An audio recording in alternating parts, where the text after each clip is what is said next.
말씀 사사기 13장 15절에서 25절까지 말씀입니다. 저와 여러분이 한 절씩 교독합니다. 마노아가 여호와의 사자에게 말하되 구하옵나니 당신은 우리에게 머물러서 우리가 당신을 위하여 염소 새끼 하나를 준비하게 하소서 하니,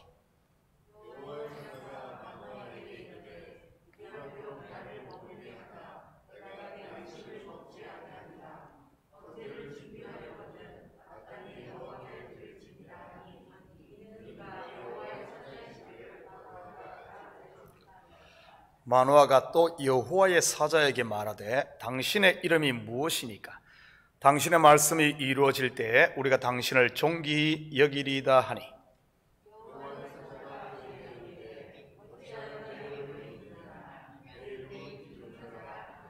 이에 마노아가 염소 새끼와 소제물을 가져다가 바위 위에서 여호와께 드리매 이적이 일어난지라 마노아와 그의 아내가 본적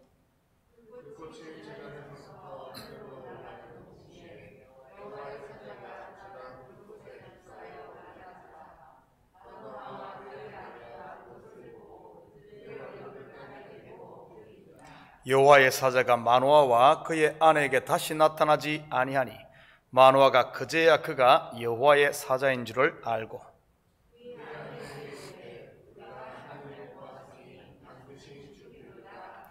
그의 아내가 그에게 이르되 여호와께서 우리를 죽이려 하셨더라면 우리 손에서 번제와 소제를 받지 아니하셨을 것이요 이 모든 일을 보이지 아니하셨을 것이며 이제 이런 말씀도 우리에게 이르지 아니하셨으리이다 하였더라.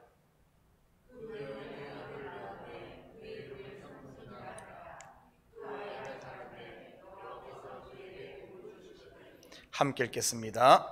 소라와 에스다올 사이 마하네단에서 여호와의 영이 그를 움직이기 시작하셨더라. 아멘.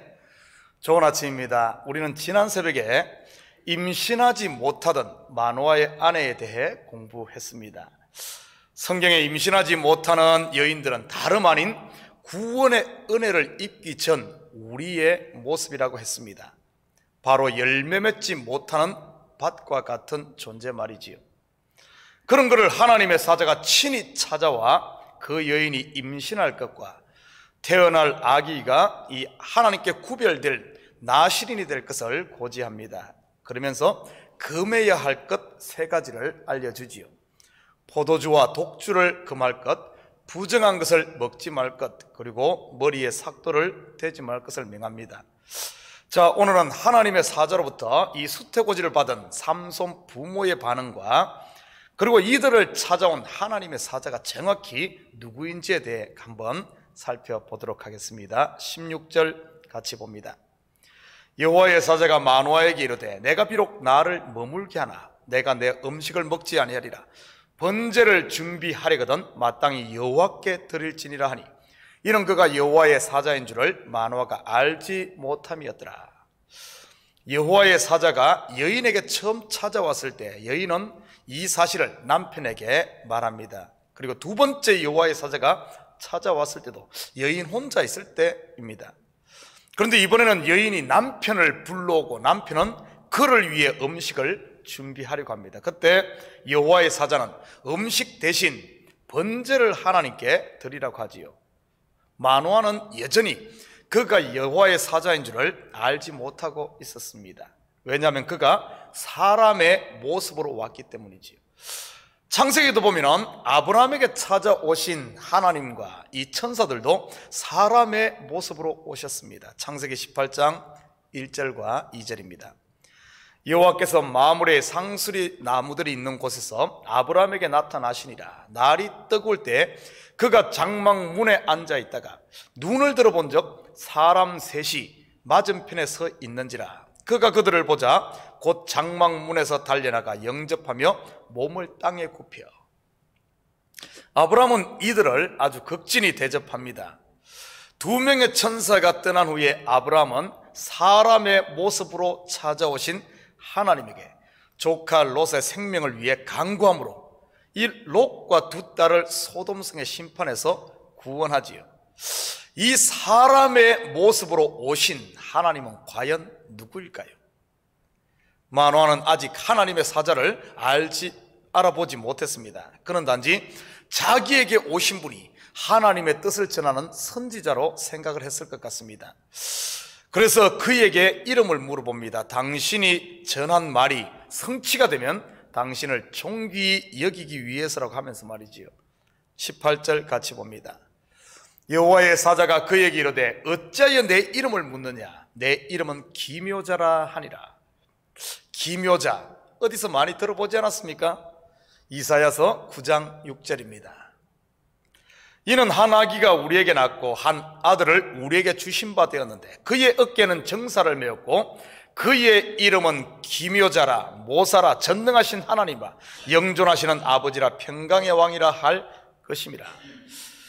기묘자, 히브리어로 펠레는 기이하고 놀라운 사람이라는 뜻으로 누구를 지칭하는 말일까요? 바로 깊고 오묘하신 하나님의 섭리를 이루시는 삼위일체 하나님이신 예수 그리스도를 말하는 것이지요.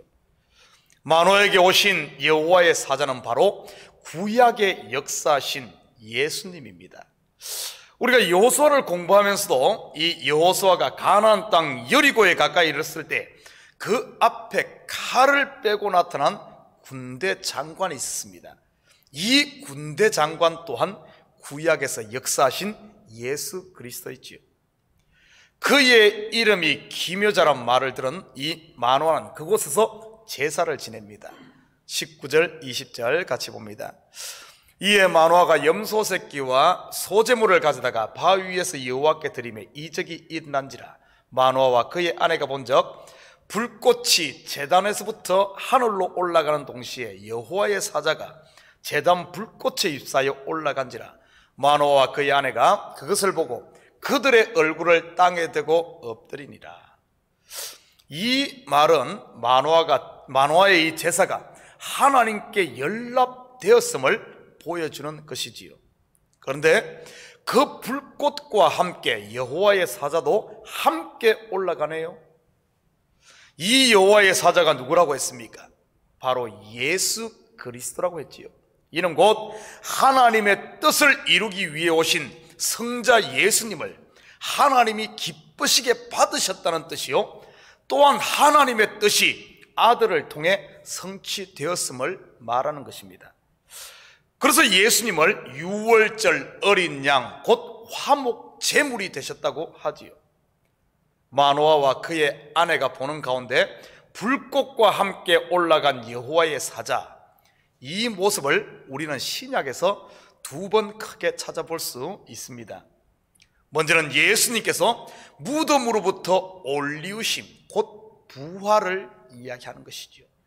두 번째는 바로 예수님께서 하늘로 올리우신 성천입니다. 누가복음 24장 50절에서 53절입니다. 예수께서 그들을 데리고 베다니 앞까지 나가사 손을 들어 그들에게 축복하시더니 축복하실 때에 그들을 떠나 하늘로 올려지시니 그들이 그에게 경배하고 큰 기쁨으로 예루살렘에 돌아가 늘 성전에서 하나님을 찬송하니라. 우리는 지금까지 예수님의 성천을 아버지께로 되돌아가신 것으로만 생각을 했을 겁니다. 그런데 예수님의 성천 속에는 바로 연락된 제사의 의미가 포함되어 있다는 사실입니다.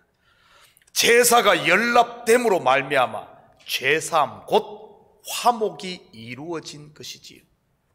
이때 이들의 눈이 열려 여호와의 사자를 알아봅니다. 22절 같이 봅니다. 그의 아내에게 이르되 우리가 하나님을 보았으니 반드시 죽으리로다 하니. 구약에서 하나님을 보면 죽는다는 것은 이스라엘 백성이면 모두가 아는 사실입니다. 출애굽기 33장 20절입니다. 또 이르시되 내가 내 얼굴을 보지 못하리니 나를 보고 살 자가 없음이니라. 자, 그런데 이들은 하나님을 보고도 죽지 않았네요. 죽기는커녕 오히려 임신할 수 없었던 여인이 임신을 하게 됩니다. 그 속에 생명을 잉태하게 되지요.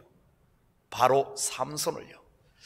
하나님께 구별된 열매인 나실인 말입니다.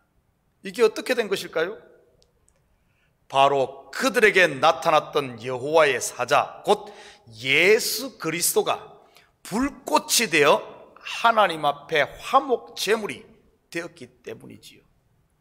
이는 곧 예수 그리스도가 죽음으로 잉태하지 못하던 죽은 태에 생명이 담겼다는 이런 말입니다. 바로 삼손 말입니다. 삼손의 뜻은 태양의 사람이라는 말입니다.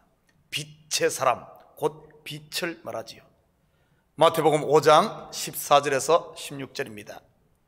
너희는 세상의 빛이라. 산 위에 있는 동네가 숨겨지지 못할 것이요 사람이 등불을 켜서 말 아래에 두지 아니하고 등경 위에 두나니 이름으로 집안 모든 사람에게 비치느니라. 이같이 너희 빛이 사람 앞에 비치게 하여 그들로 너희 착한 행실을 보고 하늘에 계신 너희 아버지께 영광을 돌리게 하라. 25절 한 절 더 봅니다. 소라와 에스타올 사이 마한의 단에서 여호와의 영이 그를 움직이기 시작하셨더라. 바로 지금 하나님의 성령이 이 예배당에서 그리고 가정에서 여러분의 삶의 현장에서 여러분의 마음을 감동하고 움직이고 있지요. 사랑하는 성도 여러분, 이 이야기는 삼손 부모의 이야기만이 아닌 바로 저와 여러분의 이야기입니다. 하나님은 오늘도 잉태하지 못하는 여인들을 찾아오고 있습니다. 바로 말씀으로 말이지요. 여러분에게 열매가 없다고, 소망이 없다고, 기쁨이 없다고 낙심하지 마시고 그분 앞에 겸손히 여러분 자신을 드리시기 바랍니다. 마노아와 그의 아내가 겸손히 염소새끼와 소제물을 드렸듯이 말이지요. 그래야 할 때 분명 하나님께서 여러분의 마음을 받으시고 여러분의 심령과 가정 그리고 여러분의 삶에 풍성한 생명의 열매인 삼손 곧 빛으로 채우실 줄 믿습니다. 이 새벽에 이 소망의 빛으로 가득 채워져서 어두운 세상 가운데 이 그리스도의 사랑의 빛으로 사는 저와 여러분 되시기를 주님의 이름으로 축복합니다. 같이 기도합니다. 사랑의 아버지 하나님, 참으로 감사드립니다. 잉태하지 못하던 여인이었던 우리들, 열매 맺을 수 없는 길가와 같고 돌밭과 같고 가시등불과 같은 우리 심령에 주님 친히 찾아오셔서 주께서 아버지 하나님 걸음이 되시고 주께서 죽으심으로 우리 태를 치료하신 하나님, 그리함으로 이제는 풍성한 자녀를 낳게 하시고 풍성한 열매를 맺어 주인의 기쁨이 되게 하신 하나님, 웬 은혜입니까? 웬 복입니까? 이런 큰 은혜 받은 옥토와 같은 우리 성도들, 이제는 마음마다 어둠은 내어쫓고 빛으로만 가득 채워져 매일매일 삶 가운데 아버지 하나님 한숨 대신 찬송이 있게 하시고 불평 대신 감사가 있게 하시고 아버지 하나님 어두운 세상 가운데 그리스도의 빛으로 사랑의 빛으로 온전히 삶으로 말미암아 아버지 하나님 어두운 세상을 빛 가운데로 끌어내고 사망 가운데 있는 아버지 하나님 영혼들을 생명으로 인도하는 이 시대 정인 아버지 하나님 제자로 사는 저희들 되게 도와주시옵소서.